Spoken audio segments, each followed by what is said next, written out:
Hi, guys. It's Sven from Badass Counseling.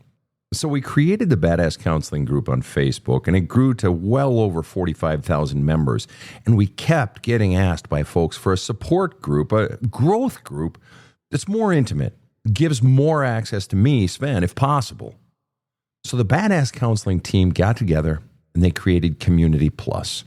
For a monthly fee that isn't cheap, you get direct access to me 2 times a month where you can submit your questions directly. Monthly drawings for a small group counseling session with me. Monthly drawings for one-on-one counseling sessions with me. Priority Pass access to go to the front of the waiting list for ongoing counseling with me. Priority Pass access to be considered to be counseled by me on the Badass Counseling Show podcast. Direct access to my top 2 selling video courses, Healing the Soul and Unleashing Your Greatness. Interviews with people who've had success in their soul journey, some well-known and some everyday folks like you and me. And a fantastic opportunity to meet and get to know other men and women who take their healing and growth seriously and who do the work. And a social community feed where folks share their challenges, their struggles, and their triumph. And so much more. So go now to badasscounseling.com. Click on the Community Plus sign-up page for premium content and direct access to me and to like-minded people who are committed to healing, growth, and creating a community of support and happiness. From the New York City area, welcome to the Badass Counseling Show, where the master badass himself, Sven Erlandson, takes you deep and gives balm for the soul, baby.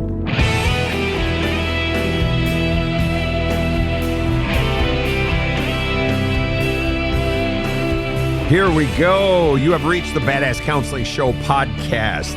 It's great to have you here. This is a live taping of a lightning round of our show, wherever you are tuning in from, whether it be Saugerties, New York, or Mississippi, St. Louis, Missouri, or Alberta, Canada. We love having you here. Even across the oceans, we get folks from all over. And this is kind of a fun one when we do our lightning rounds because we get to entertain folks from around the world and hear their questions. And before we dive right in, I want to give a quick hello to Casey over in the booth who's waving to all of you. You can't see her. You have to put your Barney hat on and use your imagination.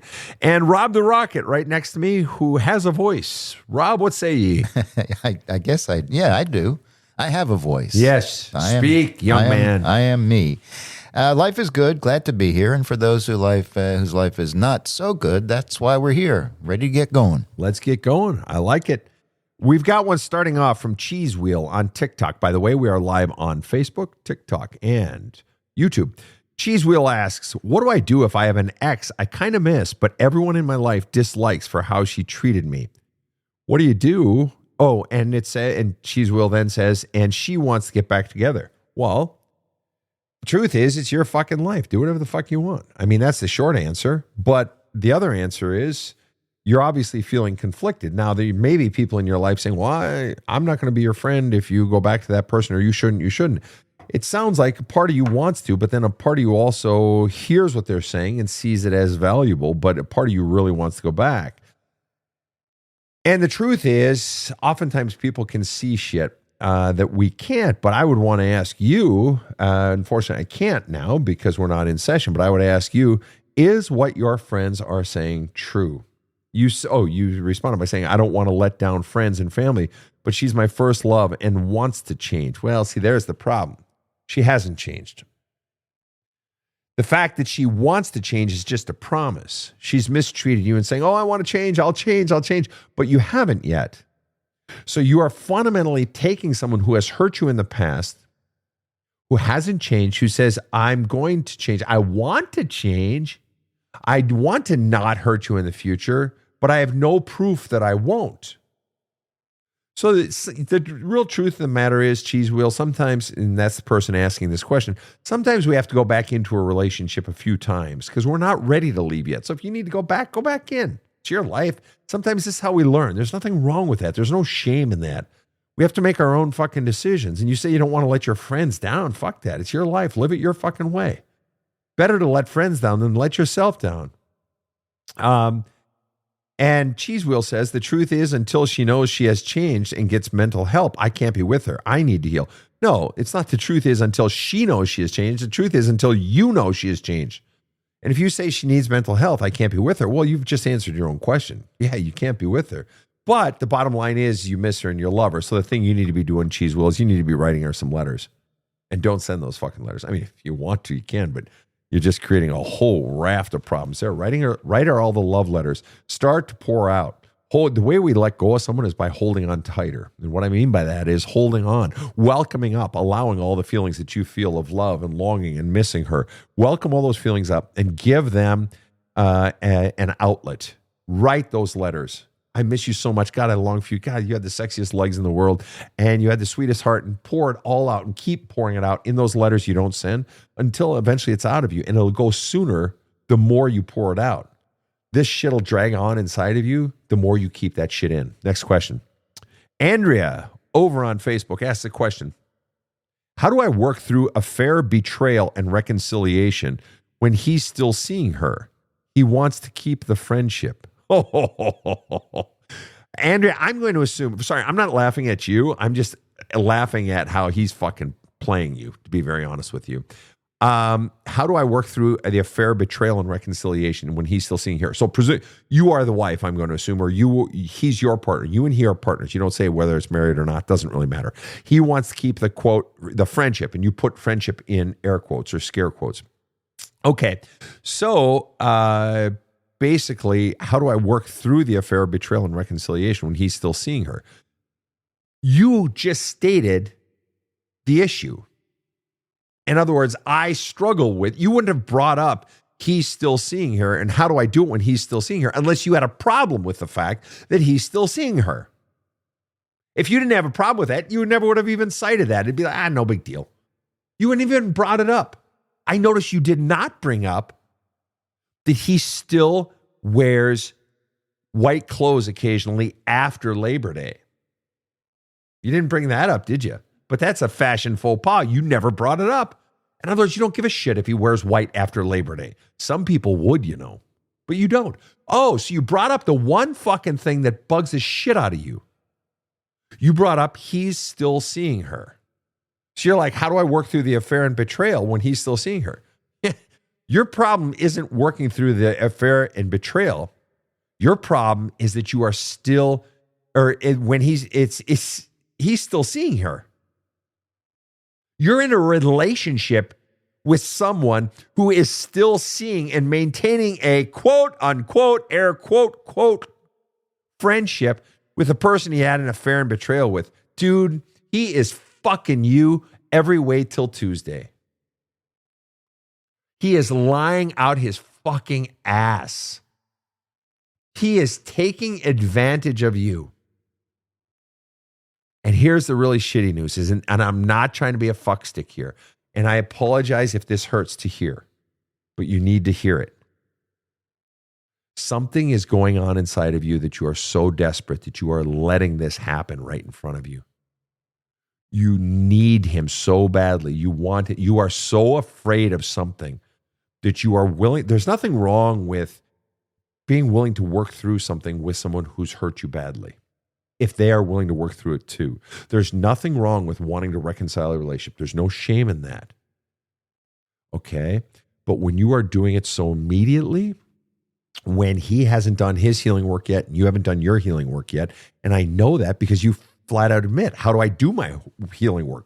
In other words, you haven't done it yet, and he hasn't done it yet but you're allowing someone back in your life who is still in a relationship with the very person he cheated with. And it clearly hurts you and bothers you, and he doesn't give a fuck. He's fucking making shit up. He doesn't care that it hurts you. That's how desperate you are, which tells me you have a massive amount of fear inside of you. And what you need to be doing inside of you, Andrea, is you need to be digging deep inside of yourself. What am I afraid of? If somehow it's afraid of being alone, afraid of being abandoned, sure, but then what? When you are alone, is it I'll have to make it on my own? I'm afraid no one will ever love me again.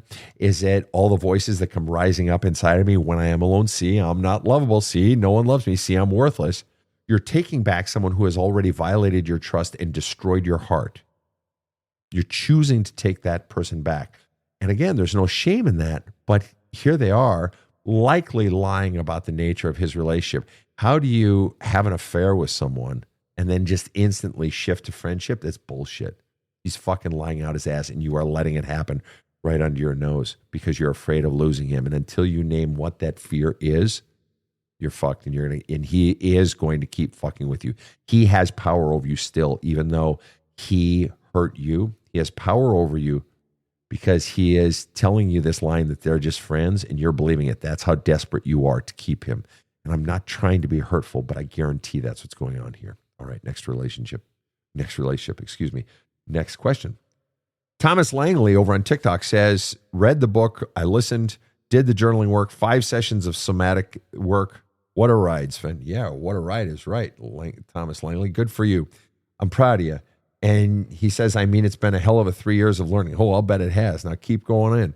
And eventually you're going to reach a point where you're good, man. Healing is not a lifetime journey. In fact, it's deeper you go, the longer you stay down deep, the faster it is, and you can get on with life.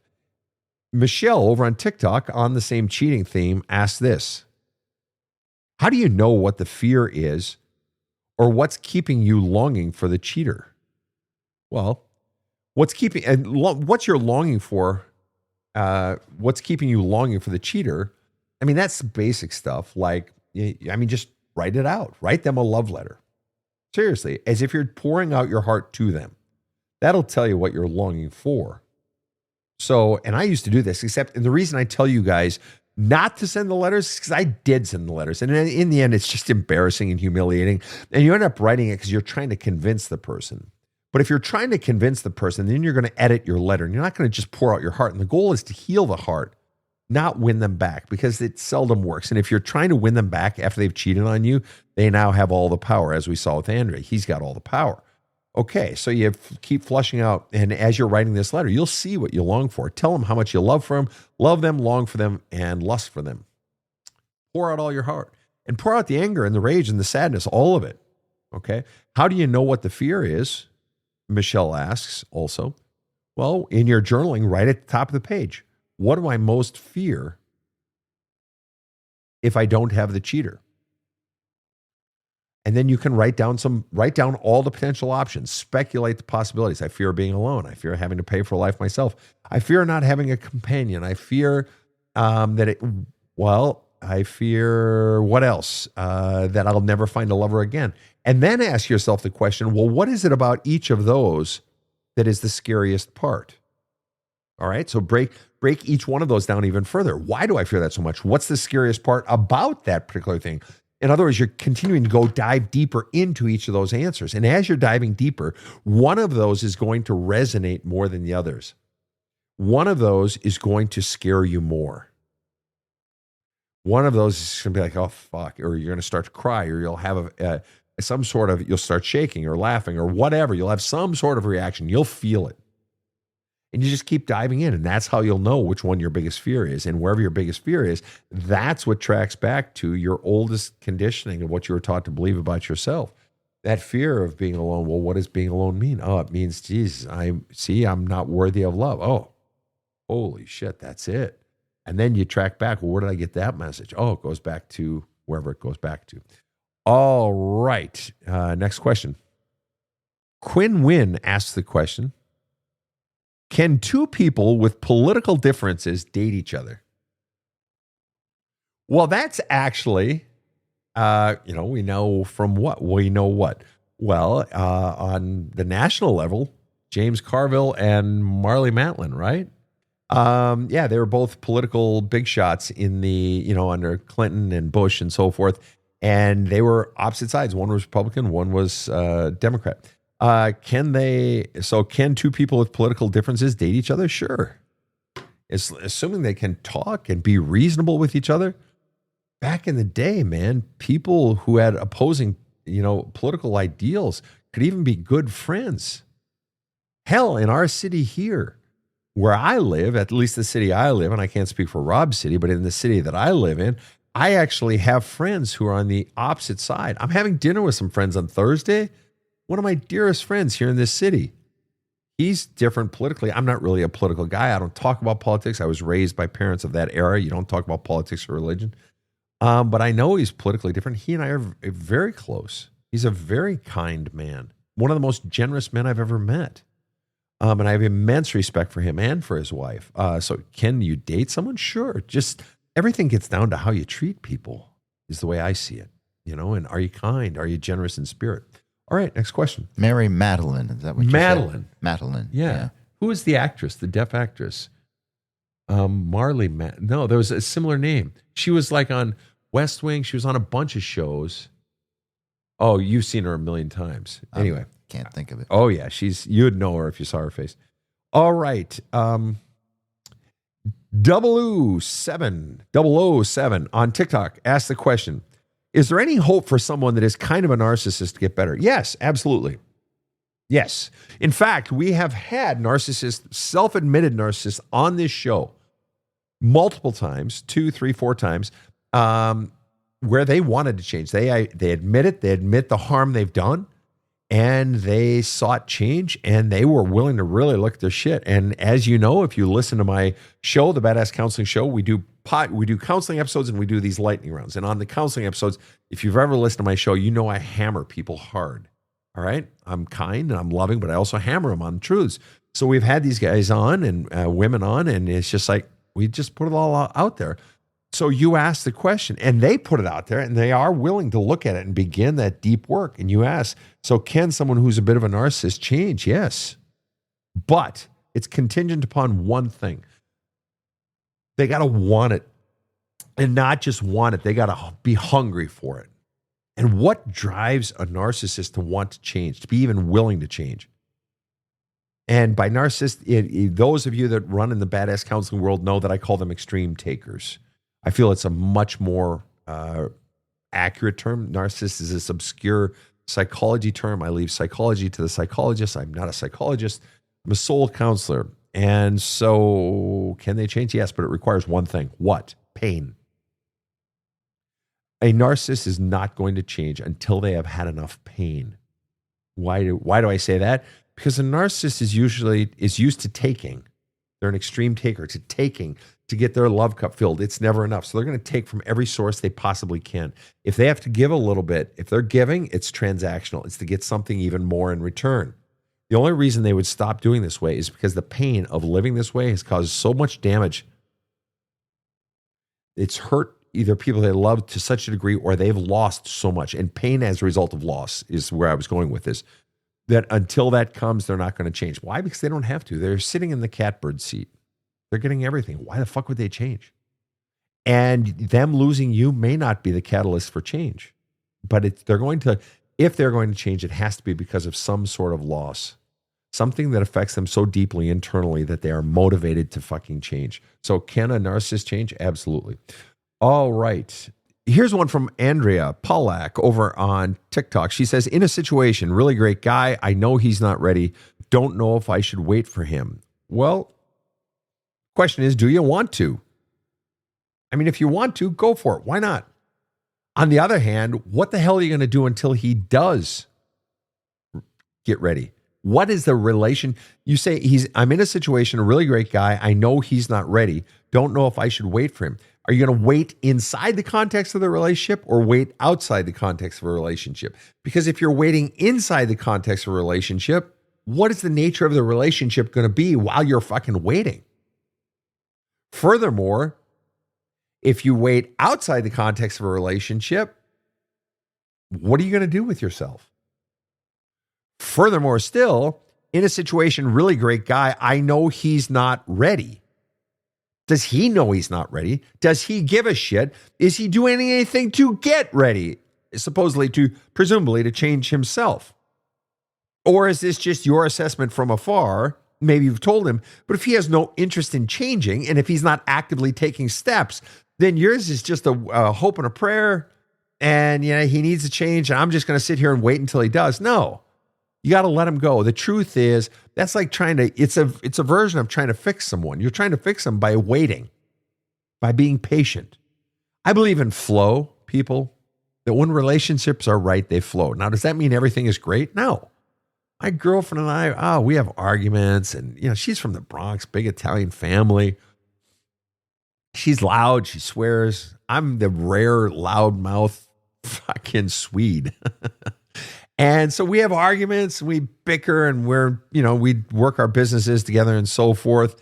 But for as bad as it can be at times, a bad week, a bad month, a bad summer with her is still better than any relationship I've ever had in my entire life. So it doesn't mean it's always roses and cotton candy out your butthole, but it just means that there's no one you'd rather be arguing with or having a bad month with. So there's a sense of flow. It's like any river. Any river has rapids and rocky parts, but it's all part of the river. But come on, if you're trying to paddle upstream in a relationship and you're starting the relationship paddling upstream, there's no fucking flow here, folks. All right. I need some clarity here, Sven. Is she perhaps saying he's not ready to get married? Is that what she's talking about? She just said, just not ready is all. In a situation, really great guy. I know he's not ready. Don't know if I should wait for him. And I guess if you're asking yourself, should I or shouldn't I? There's a like, is he not ready for a relationship, or is she saying I he's not ready to get married? Ready for a relationship? Could be, and I'm not sure. Yeah, and either way, God, if he's not ready to marry, definitely don't marry. But to me, if you have to, I sort of believe if you're wondering if you should or shouldn't in any situation, you shouldn't. Or even more tightly, if you think you should, you shouldn't. Think about that one. Okay, next question. Here's one from Ross Gallegos on Facebook. Wife is talking to a guy she has hooked up with prior to our 10-year marriage after I threatened to leave over her alcoholism. She swears nothing happened, but I saw her Snapchatting him and the deleted photos and messages. She deleted her Snap and blocked him on social media after I caught her, but he still calls and texts her after she left a voicemail saying, sorry, they can't talk.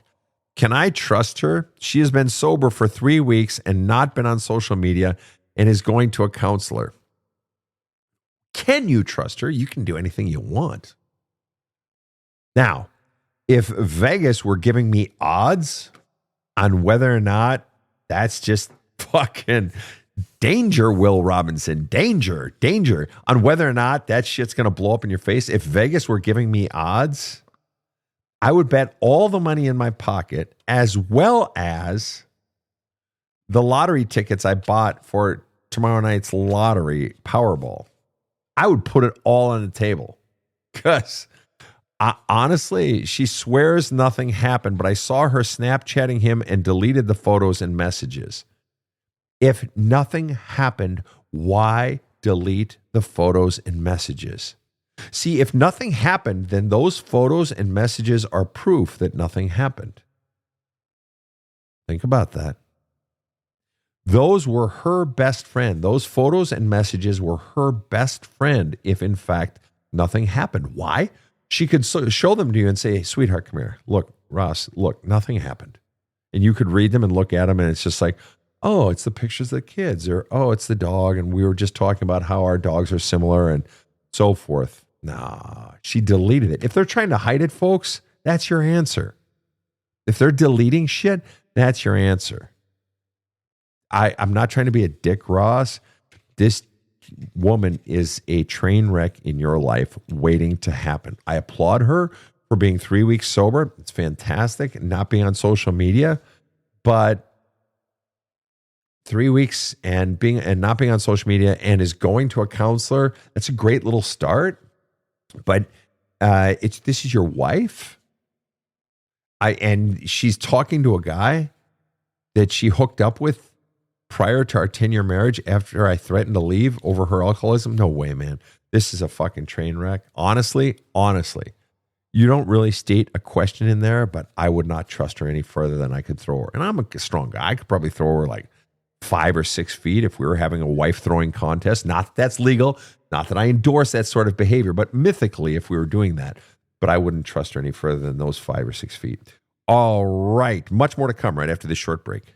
I've read so many self-help books and I always get something good out of them. But when I dove into There's a Hole in My Love Cup, well, it changed me. I cannot recommend this book highly enough. My copy is very dog-eared and highlighted. Thanks, Sven, for writing it. I love There's a Hole in My Love Cup and believe you will also.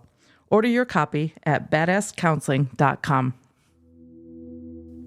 This show provides soul counseling intended to entertain and inform and is not medical advice.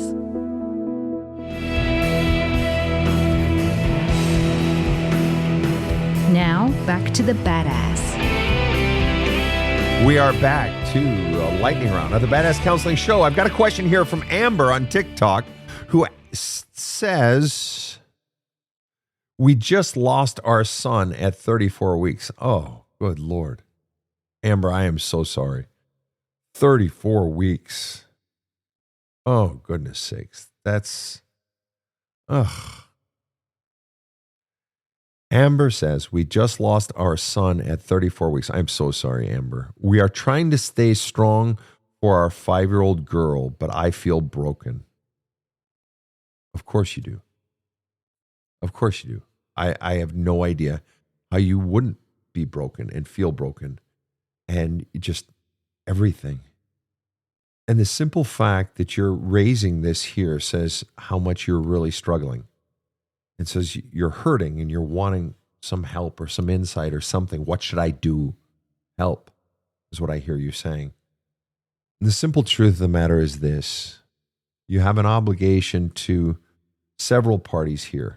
And yes, top of the list is your 5-year-old girl, because your 5-year-old girl is old enough to cognate, to be aware of her thoughts and feelings and her loss of her little brother. 34 weeks plus the months of pregnancy are lots of time for a 5-year-old girl to bond with her little brother. On top of your little girl's own normal needs of a 5-year-old girl. Need for love and hugs and laughter. Laughter. But that's been gone a while. Need for pats on the back. Need for, how's your day, sweetheart? Need for lightness, so that not every day of her life is a cloud. All of those things. And you say, you're trying to stay strong for our 5-year-old girl, but you feel broken. But you also have an obligation to yourself. And you have a long-term obligation to your daughter to heal yourself, because you're trying to stay strong, but staying strong when you have a massive burden on your heart, especially the death of a loved one, especially the death of a child, is not something, a facade or a tough woman routine you can keep up long. Staying strong is not a tenable solution. It works in the short term, but not in the long term, Amber.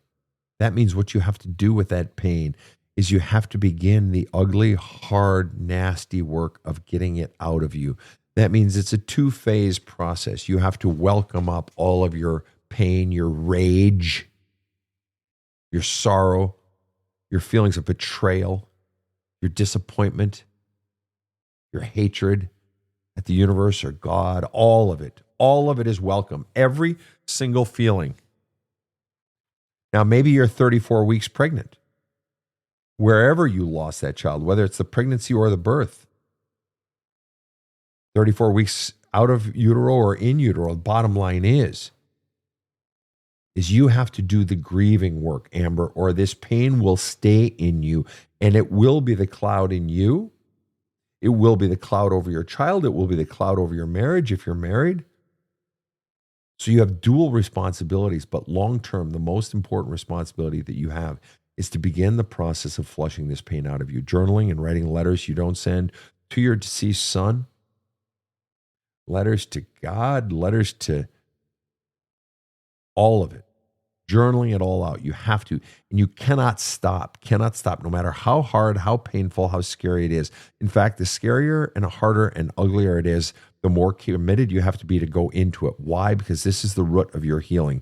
And you have to directly correlate that the more I go into this ugly, hard stuff, the better mother you'll be for your daughter. because you're not going to be able to stay strong, quote unquote, for long, because that pain from inside will break you down. So it's better to get the pain out. All right. Again, from my entire team, our humblest apologies and saddest and greatest warmth to you, Amber. All right. Next question. Sven, over on YouTube, we have Carrie, who says, my close friend's husband has behaved very inappropriate physically toward me on several occasions. I've never said anything out of fear our friendship would be over. I'd love to hear your advice. It's funny you bring this up, Gary. This is really interesting you bring this up. I'm in the process of editing my most recent book that I hope to have out by Valentine's Day, and it's on infidelity. And specifically female infidelity from certain aspects. But one of the stories I recall in the book is an interaction that I had when I was much younger with the wife of a very good friend of mine and we were attracted to each other, if I'm being very honest with you. And I ended up moving away from that city because I had very strong feelings for her, and I know she had strong feelings for me. But I loved him and I respected him, and I moved away. Now, I had cheated with a few other women who had cheated on their husbands. All right. I was sort of the co-cheater. So that was not new, but in this case, I acted differently. But part of what I was reflecting on in the reading of editing this section of the book was their antidote, this couple's antidote to infidelity in their relationship. The way they prevented it wasn't even an attempt to prevent cheating, is that they were just constitutionally honest with each other about everything. And I know you're talking about confronting this friend, okay? Friend of friend. It's the husband's friend or her own friend? This is her close friend's husband who was inappropriate toward her. Right. No. And you need to be honest with him. And I would even be honest with her. Because I hear so many people say, oh, my wife was cheating on me and all my friends knew, but nobody told me. Or my husband was cheating and nobody told me. You don't have an obligation to him. You only have an obligation to yourself fundamentally. But if she truly is your friend, it's your call and what would you want if you were in her shoes? But you don't have to put up with this shit. In fact, in all honesty, I would call him out on it and I would tell her. He's going to fucking hate you for it. He's going to deny it. She may even deny it. She may ostracize you. You may lose a friend, but at least you knew you played it above board. Because what if it breaks up later and he says, oh yeah, I had this thing with your friend or I hit on her or whatever. And she's going to come back and say, why the fuck didn't you tell me? So you're in a no-win situation, but you be very honest with you. When it comes to cheating shit, I always err on the side of honesty nowadays in life. Because it's just because then your ass is clean, man. Nobody can dog you for shit. You may lose your friend. She may say, no, he would never do that. Fine, I lost a friend, but I know I told the truth. All right. Next question. Ashley Artist asked an interesting question. Ashley Artist asks the question on TikTok, is 22 too young for a man to be in a committed long-term relationship? Ashley Artist, I am only giggling because I was 22. It was July of 1990, excuse me, when I met the woman that would become my first wife 3 months later. We married on October 12th of 1990. And about 11 months after that, we gave birth to our first child, my son. And then a few years after that, my daughter. Is it too young? I don't believe that having a long-term relationship capacity to have a long-term relationship is directly correlated to age. I mean, look at what happened. Guys came back from the war, World War II, for instance, and they left their sweetheart when they were 18. They came back, they got married because they'd committed before the war. They came back, they got married, and they stayed together married for 65 years. So obviously there's no direct correlation, and people still do it. They meet young. I was at my 40-year high school reunion, and there was a couple there that they got pregnant. She got pregnant when they were still in high school, and they're still married to this day, 40 years later, 40 plus, whatever it is. So is it too young for a man to be in a committed relationship? No, there is no too young. Is it too young for a woman to be in a committed relationship? I don't even know that gender has anything to do with it. However, the corollary to that, or the other piece of that is, do I believe your odds are against you when you start younger? Yes, I absolutely believe that. Why do I believe that? Well, going back to my story, we divorced 6 years later. Was that a direct function of being young? No. Was it definitely correlated to being young? Yes. Why? You don't know who you are when you're 22. Rare is the person who knows who they are when they're 22, let alone 28, let alone 32. But you're getting a better feel for it by 32. But a committed long-term relationship. If we're talking about marriage, that's one thing. If we're talking about a committed long-term relationship, commit. Let me tell you the relationship I have with my present girlfriend. I'm 58, she's 62. I've been married twice, she's been married once. We made a commitment to each other. When we first met, I moved across the country from the San Francisco Bay Area to the New York City area. And we just committed to 2 weeks. I'm not even kidding. I knew I could move my business, move it back, whatever. We just said, we're going to check back in 2 weeks. And if it's great, we'll do another 2 weeks. If it's not, we'll check out.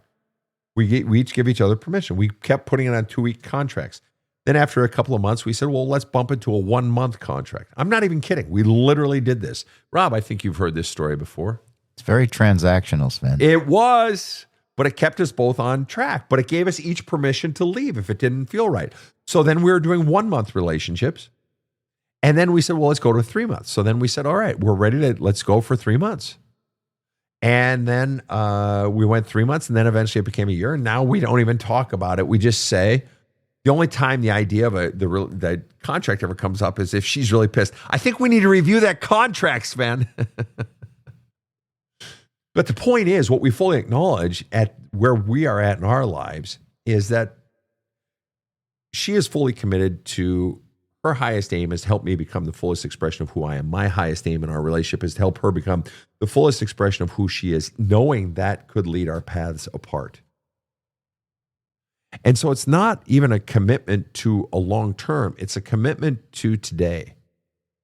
And it's a commitment to loving this person as long as it feels good for her to be in this relationship. And as long as it feels good for me to be in this relationship. And I'm committed to her and her interests and her children. She is committed to me, my interests and my children. And I've never had a relationship better than this one. We've been together 12 years.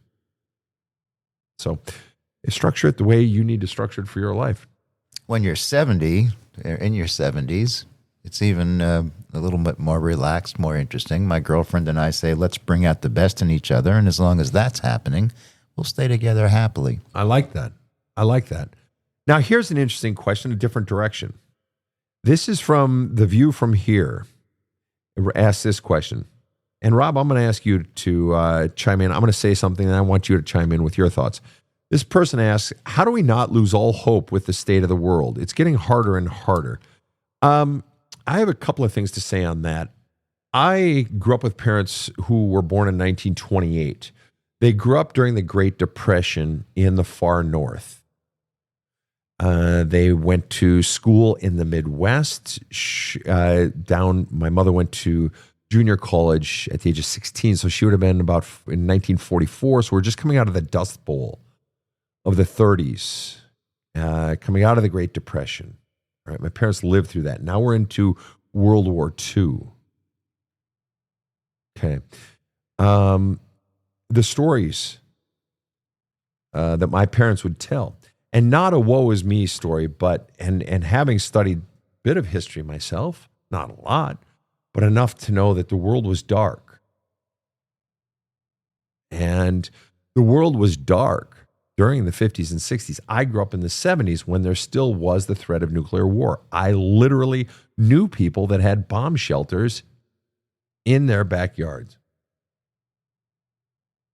Nuclear war, being that we feared Russia sending over a nuclear bomb.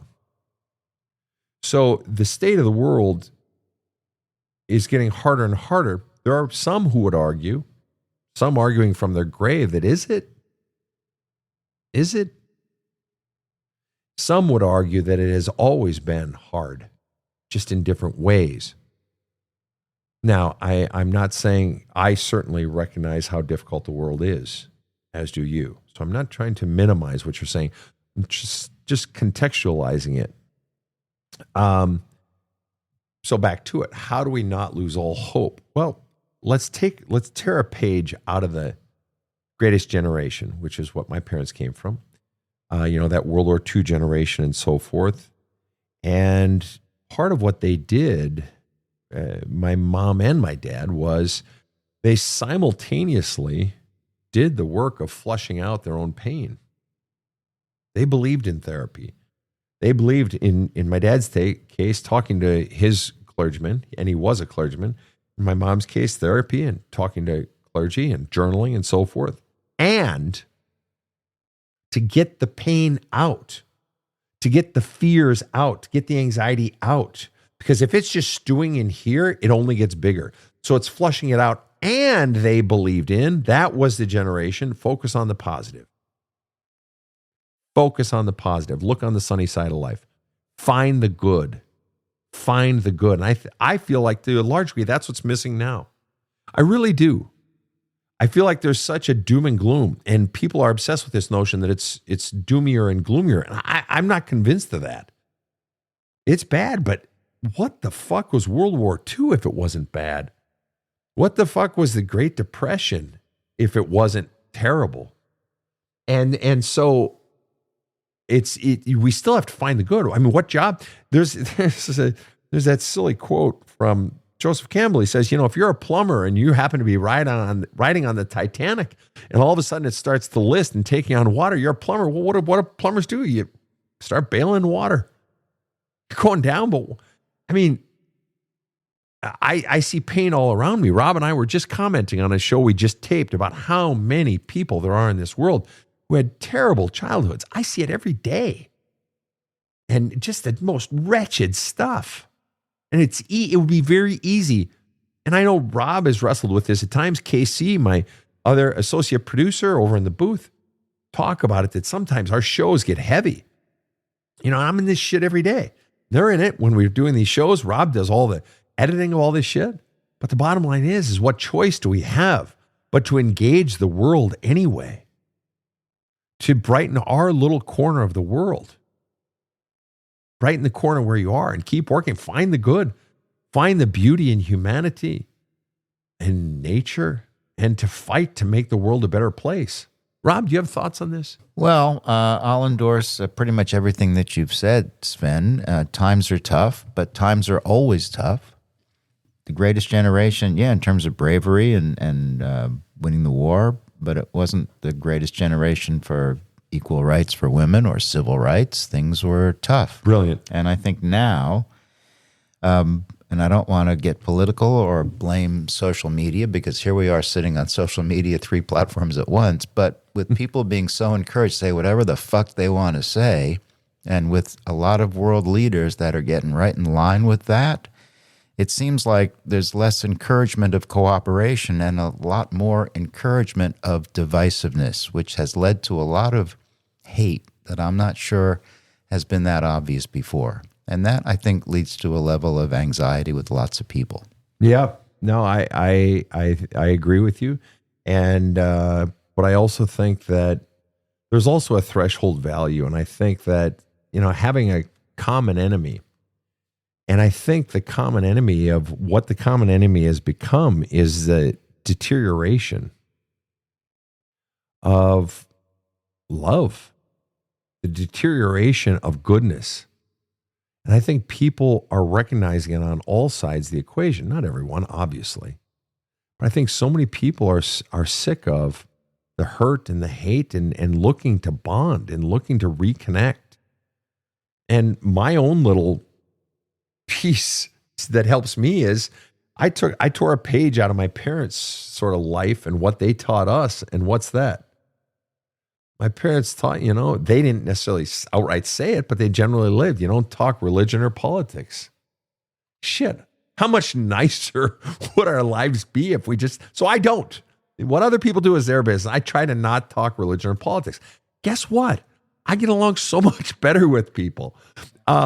Here's a way to save money on holiday gifts. Express your political views on Facebook. All right. Next question. Here we go.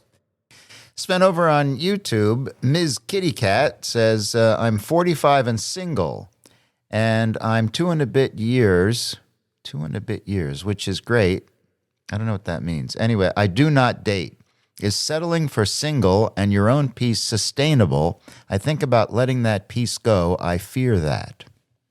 Think about letting the peace go, Yeah, meaning letting that peace go. The peace of, I guess, I-E or being, E-A? Peace. So you're 45 and single, and you like it. Seems like that's what she's saying. And there's nothing wrong with that. The question really is, though, it's almost as though you're struggling with being 45 and single. You like it, and yet you pose it as you wouldn't be putting that up there if you had a problem with it. 2.5 years single, to clarify. Right, 2.5 years single. And you wouldn't even be posting that if there were an issue with it. Yet the mere fact that you're posting it says that you feel an issue with it, which seems to imply a part of you misses or longs for or might be interested at some point in having a relationship. So then you got to ask yourself the question, well, would it be possible to have a relationship and still maintain my peace or create peace? See, what's implied in the problem statement as you post it is that it's either peace or a relationship or a potential relationship. And what I'm saying is you can have both. Because the way you create peace is in the beginnings of relationships. And this has been a kick I've been on a whole lot lately, folks. And that is so much of the problems that relationships become 2 years, 5 years, 25 years in, is what we create in those beginning weeks and months. And we create it by what we allow.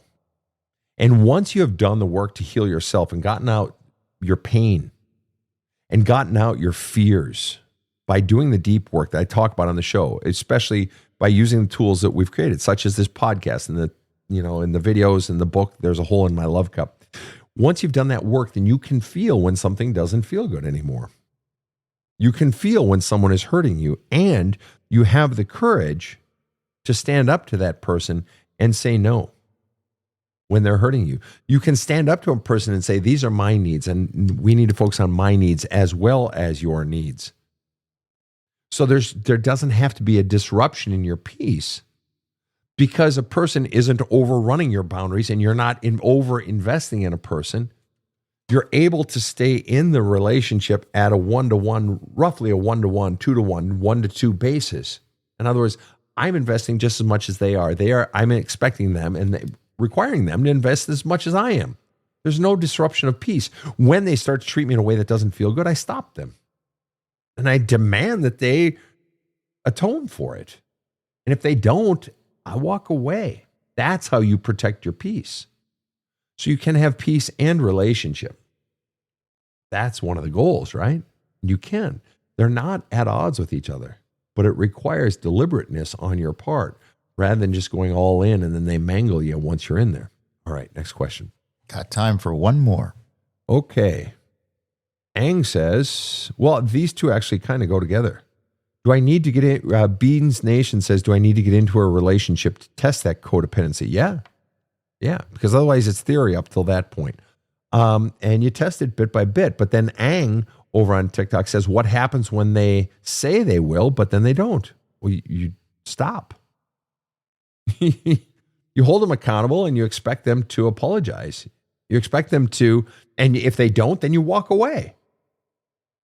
You don't stay in a relationship, especially in the beginning when the patterns are being laid for how this relationship is going to look later. You don't stay in a relationship where someone is mistreating you, where someone isn't apologizing in word and deed. You can't, but you think, well, that's not that big a deal. And we say to ourselves, oh, it's not that big deal. Oh, I'll let it go. Oh, it'll solve itself later. But I so want this person. We say all these things and we let shit go. Well, now you're conditioning this person. It's like you're raising a puppy. You are teaching this puppy it's okay to take a piss in the house. That's what you're doing. That's why beginnings of a relationship are so important, because once you've let them mistreat you 2 times or 8 times, it's far more difficult to stand up and now say it's important. Plus, they could say, wait a minute, it's been fine all these times up to now. Why the fuck would I change now? No. If they're not treating you the way you want to be treated, you need to have the courage, especially in the beginning or at any point, you need to have the courage to stand up, shut it down. And if they won't, and expect them to change. And if they won't change, you have to have the courage to walk away. But if you are so terrified of being alone because of all those voices that torture you inside of you, saying, oh, see, I'm a loser. See, I'm unlovable. See, I'm unworthy of love. See, I'm not good enough. Then you are going to hold on to someone who treats you poorly, and that will only increase. You have to have the courage to walk away. And that is a superpower. And that is a show. Rob, how are you today? Say that again. How are you today? There we go. I had the button pushed the wrong way. No, I was talking from my wrong hole. We all know which one that is. Yep. This community is great because we can share our issues, we share our problems, and it does make us feel better, I think. Yes. And feeling good is part of it, and getting good is better part of it, something. Right on. Yeah. All right, folks, this has been groovy. I hope you all have had just a delightful time. Thanks for the great questions. Really good breadth of questions. I think we're all sending out a little bit of extra love to Amber this evening, who lost a son at 34 weeks. She put her question in earlier. So on behalf of my entire team, we thank you for joining us this evening.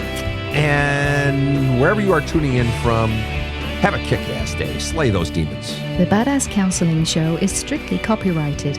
No copies may be made without the express written consent of the Badass Counseling Show, LLC. The Badass Counseling Show is produced by Karen Camparelli and Robert H. Friedman. Executive producer Sven Erlandson. Original music by 2-time Emmy Award-winning composer Trevor Morris. Have a kick-ass day.